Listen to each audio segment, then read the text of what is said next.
In this video, I'm going to discuss what I have learned from the Research and Practice module. I chose the Light Art and Projection elective as I thought that this would complement the What is Light elective that I took for the interdisciplinary module, and I wanted to learn more about taking my work beyond the confines of a small screen. I conducted research into different lighting design and projection artists. Some that particularly inspired me was Bill Viola and Ned Can. Ned Can's light work actually inspired me with my practical project for this module, where I instructed to create a piece of artwork using light and other materials. In your industry module, I decided to look into creating a piece of motion graphics work that could be displayed in a museum. This challenged me to create something slightly more abstract and think more about the real user experience rather than conveying a message. And I also had to consider how this work would function and look inside of a physical space. In this module, I took a lot of what I'd learned from the electives and motion graphics classes from last semester.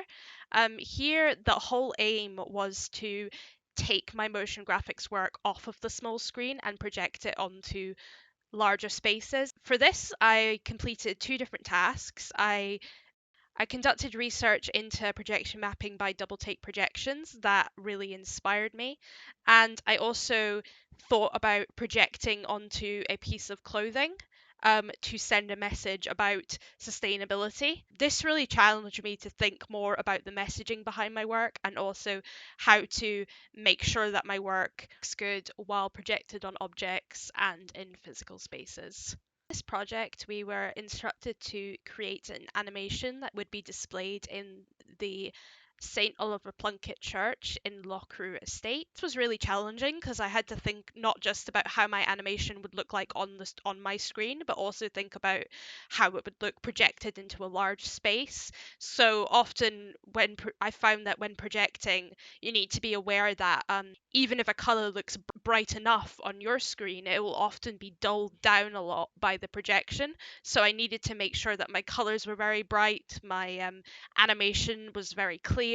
I would have liked to have done a bit more testing to get a better idea of how this animation will actually look in the space, because to be honest, I have a basic idea based off test projections how things will look, but I really don't know for sure. Though obviously, unfortunately, this isn't possible because of the current restrictions. Though I definitely feel like I learned a lot about creating animation for larger spaces and actually considering the architecture of the space that you are projecting. I think that I am often very focused on how things will look like on my screen, and I get a very clear idea of that once I render things out, but it's very different to actually projecting something into a space where you really don't know what everything's going to look like until you actually see it in that space. Collaborative research project, I wanted to do something that I could take forward with my dissertation. So I collaborated with a psychologist who specializes in resilience training. I interviewed her about the potential of the use of color in positive psychology. I plan to take my findings from this collaborative research project into my dissertation. For planning a conference, I really thought about not just the type of conference that I would enjoy attending, but also what would facilitate interesting discussion in the field of motion design. And I ended up with the idea of motion graphics and culture and talking about what motion graphics' place is in the wider cultural landscape. I definitely would like to plan this conference in more detail and take this concept of culture and motion graphics further. For my dissertation, I decided to research how the use of colour can help people with feelings of grief.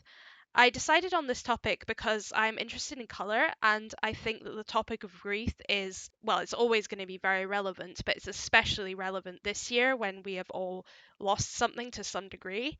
And I really look forward to taking this project further.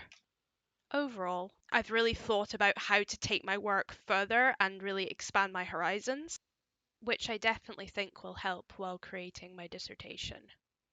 Thanks for listening.